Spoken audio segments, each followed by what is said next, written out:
আজিৰ এই ভিডিঅ'টোত মই আপোনালোকক খুব বঢ়িয়া এটা স্কিন কেয়াৰ ৰিমেডি বনাই দেখুৱাম যিটো ৰিমেডি আপোনালোকৰ স্কিনৰ পৰা কলা দাগ স্পট দূৰ কৰিবলৈ সহায় কৰিব আৰু এই ঠাণ্ডাৰ দিনত ধূলি বালি প্ৰদূষণে যদি আপোনালোকৰ স্কিনখন খুব লেতেৰা খহটা ড্ৰাই কৰি পেলাইছে সেই ড্ৰাইনেছ দূৰ কৰিবলৈ লেতেৰা চাফা কৰিবলৈ স্কিনখনৰ গ্লো আনিবলৈ স্কিনখন বগা কৰিবলৈ বহুত বেছিকৈ সহায় কৰিব মাত্ৰ এবাৰ লগালে আপোনালোকে স্কিনত বহুতখিনি পৰিৱৰ্তন দেখিবলৈ পাব Hi friends, আপোনালোক সকলোকে মোৰ অসমীয়া হাউস চেনেলৰ নতুন এটা ভিডিঅ'ৰ মাজলৈ স্বাগতম জনাইছো। আজি মই মোৰ এই ভিডিঅ'টোত আপোনালোকক ৰাতি মুখত লগাবৰ বাবে খুব বঢ়িয়া এটা ফেস পেক দেখুৱাম। যেটো ফেস পেক আপোনালোকে ৰাতি শুৱাৰ আগত লগাব। দিনটো আমি বিভিন্ন কামত ব্যস্ত থকাৰ বাবে আমি আমাৰ ছালখনৰ যত্ন ল'বলৈ সময় নাপাওঁ। সেই কাৰণে ৰাতি এটা খুব বঢ়িয়া ফেস পেক আমি আমাৰ স্কিনত লগাব পাৰো। যেটো ফেস পেকে আমাৰ স্কিনৰ শুকানতা দূৰ কৰিব, স্কিনখন সাফা কৰিবলৈ সহায় কৰিব, হাইড্ৰেট কৰিবলৈ সহায় কৰিব, মুখত থকা কলা দাগ স্পট, বডি ৰেখা এইবোৰ দূৰ কৰিবলৈ সহায় কৰিব। এতিয়া মই আপোনালোকক এটা নাইট ফেস পেক বনাই দেখুৱাম আৰু এই ফেস পেকটো বনাই দেখুৱাৰ আগতে আপোনালোকলৈ এটা ৰিকুৱেষ্ট আছে। আপোনালোকে যদি এই ভিডিঅ'টো ভাল পায়, ভিডিঅ'টোত এটা লাইক কৰি দিব, মোৰ চেনেলটো সাবস্ক্ৰাইব কৰি ল'ব, ওচৰতে থকা বেল আইকনটো প্ৰেছ কৰি দিব, তেতিয়াহে মোৰ আহিবলগীয়া সকলোবোৰ ভিডিঅ' নটিফিকেশন আপোনালোকলৈ সোনকালে যাব আৰু সোনকালে আপোনালোকে ভিডিঅ'বোৰ চাবলৈ পাব। তে আহক চাওঁ ৰাতি স্কিন কেয়াৰ কৰিবলৈ এই নাইট ফেস পেকটো কেনেকৈ বনাব লাগে আৰু কেনেকৈ মুখত লগাব লাগে। নাইট ফেস পেকটো লগোৱাৰ আগত আপোনালোকে মুখখন প্ৰথমতে ক্লিন কৰি ল'ব লাগিব কাৰণ দিনটো ধূলি বালি প্ৰদূষণে আমাৰ স্কিনখন একেবাৰে লেতেৰা কৰি পেলাই। গতিকে লেতেৰা স্কিনতে এটা ফেস পেক লগাব নালাগে। স্কিনখন প্ৰথমতে সাফা কৰি ল'ব লাগিব, তাৰ পাছতহে ফেস পেকটো লগাব লাগিব। আৰু স্কিনখন সাফা কৰিবলৈ হলে আপোনালোকে ঠাণ্ডা দিনত ঘৰতে এটা ভাল ক্লিনজাৰ বনাই স্কিনখন সাফা কৰি ল'ব। ঠাণ্ডা দিনত আপোনালোকে ফেস ওয়াশ ব্যৱহাৰ খুব কমকৈ কৰিব কাৰণ ফেস ওয়াশ বেছিকৈ ব্যৱহাৰ কৰি থাকিলে আপোনালোকৰ স্কিনখন বেছি ড্ৰাই হৈ যাব আৰু ড্ৰাই হৈ গলে আপোনালোকৰ স্কিনখনৰ উজ্জ্বলতা একেবাৰে নোহোৱা হ'ব। এতিয়া মই আপোনালোকক এটা ঘৰুৱা ক্লিনজাৰ বনাই দেখুৱাম আৰু ঘৰুৱা ক্লিনজাৰটো বনাবলৈ কি কি বস্তু লাগে চাওঁ বলক। এই ক্লিনজাৰটো বনাবলৈ এতিয়া মই প্ৰথমে লম কেঁচা গাখীৰ। কেঁচা গাখীৰটো মই 2 চামুচৰ পৰা 3 চামুচৰ জোখাৰে লম। আপোনালোকৰ ঘৰত যদি কেঁচা গাখীৰ নাথাকে তেতিয়াহলে আপোনালোকে গৰমোৱা গাখীৰটো ঠাণ্ডা কৰি ল'ব পাৰিব, কিন্তু কেঁচা গাখীৰ হলে বেছি ভাল হয়। এই কেঁচা গাখীৰৰ লগত এতিয়া মই মিক্স কৰিম অকণমান মৌয়ে আমাৰ স্কিনখন হাইড্ৰেট কৰিবলৈ, স্কিনখনৰ উজ্জ্বলতা বঢ়াবলৈ, স্কিনখনৰ ড্ৰাইনেছ দূৰ কৰিবলৈ বহুত বেছিকৈ সহায় কৰে। সেইকাৰণে ইয়াত মই আধা চামুচতকৈ অকণমান কম মৌ ললো। মৌখিনি কেঁচা গাখীৰৰ লগত ভালকৈ মিক্স কৰি লোৱাৰ পাছত এতিয়া মই আনিছোঁ কস্তুৰী হালধি। কস্তুৰী হালধি আপোনালোকৰ ঘৰত নাথাকিলে আপোনালোকে খোৱা হালধিকে ল'ব পাৰে। যদি আপোনালোকে খোৱা হালধি লয়, খোৱা হালধিৰ পৰিমাণটো অকণমান কমাই ল'ব। মই কস্তুৰী হালধি লোৱাৰ বাবে পৰিমাণটো অকণমান বঢ়াই লৈছোঁ কাৰণ কস্তুৰী হালধিৰ ৰংটো কম। এতিয়া এইটো ক্লিনজাৰ তৈয়াৰ হৈ গ'ল। এতিয়া তৈয়াৰ হৈ গ'ল খুব বঢ়িয়া এটা ঘৰুৱা ক্লিনজাৰ। এই ঠাণ্ডাৰ দিনত দিনটো ধূলি বালি প্ৰদূষণ খুব বেছি হয় আৰু আমাৰ মুখখনত সেই ধূলি বালিবোৰ লাগি থাকে আৰু সেইবোৰ যদি আমি চাফা নকৰোঁ লাহে লাহে পিগমেণ্টেশ্যন আৰম্ভ হ'ব আৰু সেই পিগমেণ্টেশ্যন নহ'বৰ কাৰণে, স্কিনখন ভালকৈ চাফা হ'বৰ কাৰণে, হাইড্ৰেট কৰি ৰাখিবৰ কাৰণে, বলি ৰেখা নপৰিবৰ কাৰণে এই ক্লিনজাৰটো বহুত বেছি ভাল হয়। আপোনালোকে এই ক্লিনজাৰটো বনাই এনেকৈ মুখত প্ৰথমতে লগাব। গোটেই মুখখনতে ভালকৈ এই ক্লিনজাৰটো লগাই লৈছোঁ। লগাই লোৱাৰ পাছত আপোনালোকে আঙুলিকেইটাই খুব লাইট এটা প্ৰেছাৰ দি স্কিনখন 2 পৰা 3 মিনিট মাসাজ কৰিব। এই ক্লিনজাৰটোৱে যদি আপোনালোকে স্কিনখন চাফা কৰে তেতিয়াহ'লে স্কিনত লাগি থকা ধূলি বালি লেতেৰা প্ৰদূষণ আদি সকলোবোৰ চাফাও হ'ব আৰু লগতে আপোনালোকৰ স্কিনখনো ড্ৰাই নহ'ব। এতিয়া এনেকৈ আপোনালোকে মাসাজ কৰি ল'ব। মাসাজ কৰি লোৱাৰ পাছত এটা মগত কুহুমীয়া গৰম পানী ল'ব। এনেকৈ এখন টাৱেল তিয়াই ল'ব। টাৱেলখন চেপি পেলাই আপোনালোকে মুখখন ভালকৈ মচি পেলাব। ইয়াৰ পাছত আপোনালোকে এটা খুব বঢ়িয়া ফেস পেক মুখত লগাব লাগিব।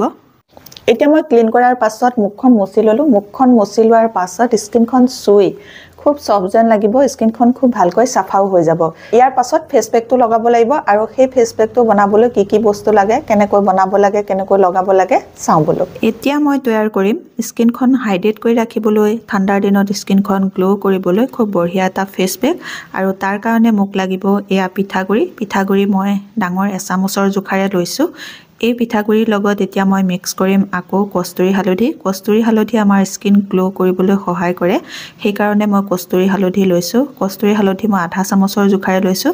আপোনালোকৰ ঘৰত যদি কস্তুৰী হালধি নাই, আপোনালোকে খোৱা হালধি লয়, তাৰ পৰিমাণটো কমাই ল'ব। এতিয়া মই ইয়াৰ লগতে মিক্স কৰিম এয়া মচুৰ দাইলৰ গুড়া। মচুৰ দাইলৰ গুড়াটো মই আধা চামুচৰ জোখাৰে লৈছোঁ। মচুৰ দাইলৰ গুড়াই আমাৰ স্কিনত থকা কলা দাগ দূৰ কৰিবলৈ, ছানবাৰ্ণ দূৰ কৰিবলৈ বহুত বেছিকৈ সহায় কৰে। লগতে পিঠাগুড়িও স্কিনৰ কলা দাগ দূৰ কৰিবলৈ সহায় কৰে, গ্লো কৰিবলৈ সহায় কৰে, হালধিও স্কিনৰ গ্লো আনিবলৈ সহায় কৰে, উজ্জ্বলতা আনিবলৈ সহায় কৰিব। আৰু ইয়াৰ লগতে মই লৈছোঁ এয়া গ্লিচাৰিন মই আধা চামুচৰ জোখাৰে দি লৈছোঁ যাতে আমাৰ স্কিনখন ড্ৰাই নহয়। ইয়াৰ পাছত মই আনিছোঁ এয়া মৌৱে আমাৰ স্কিনখনৰ উজ্জ্বলতা বঢ়াবলৈ বহুত বেছিকৈ সহায় কৰে, ঠাণ্ডাৰ দিনত স্কিনখন হাইড্ৰেট কৰি ৰাখিবলৈ সহায় কৰে। সেইকাৰণে মই ইয়াত আধা চামুচৰ জোখাৰে মৌ মিক্স কৰিছোঁ। গোটেইকেইটা বস্তু আপোনালোকে দি পেলাই ভালকৈ মিক্স কৰি ল'ব। এইকেইটা বস্তু মিক্স হোৱাৰ পাছত এতিয়া মোক লাগিব কেঁচা গাখীৰ। কেঁচা গাখীৰত লেক্টিক এচিড থাকে বাবে স্কিনখন হাইড্ৰেট কৰি ৰাখিব পাৰে, স্কিনখন চাফা কৰিব পাৰে আৰু আমাৰ স্কিনখন বাৰে বাৰে ড্ৰাই হৈ থাকিবলৈ নিদিয়ে। কেঁচা গাখীৰ ব্যৱহাৰ কৰিলে স্কিনৰ ক'লা দাগ কম কৰিবলৈও সহায় কৰে আৰু লগতে স্কিনৰ ৰংটো চাফা কৰিবলৈও সহায় কৰে। গাখীৰত থকা প্ৰটিনে আমাৰ স্কিনখন টাইট কৰি ৰাখিবলৈ, সোনকালে বয়সৰ চাপ নপৰিবলৈও সহায় কৰে। এতিয়া এইটো ফেচ পেক তৈয়াৰ হৈ গ'ল। এই ফেচ পেকটো লগোৱাৰ নিয়মটো মই মোৰ ভিডিঅ'টোৰ পিছলৈ দেখুৱাই আছোঁ, ভিডিঅ'টো চাই যাব। এতিয়া এই ফেচ পেকটো তৈয়াৰ হৈ গ'ল। এই ফেচ পেকটো এতিয়া কেনেধৰণে মুখত লগাব লাগিব, লগাই পেলাই কিমান সময় ৰাখিব লাগিব আৰু লগাই মুখখন ধোৱাৰ পাছত কি লগাব লাগিব সকলোখিনি দেখুৱাম। এতিয়া ফেচ পেকটো প্ৰথমতে মই লগাই লৈছোঁ। লগাই পেলাই কি কৰিব লাগিব মই আপোনালোকক দেখুৱাম, সেইদৰে আপোনালোকে কৰিব। ফেচ পেকটো গোটেই মুখখনত ভালকৈ লগাই লোৱাৰ পাছত 2 পৰা 3 মিনিট আপোনালোকে ভালকৈ মুখখন মাছাজ কৰিব।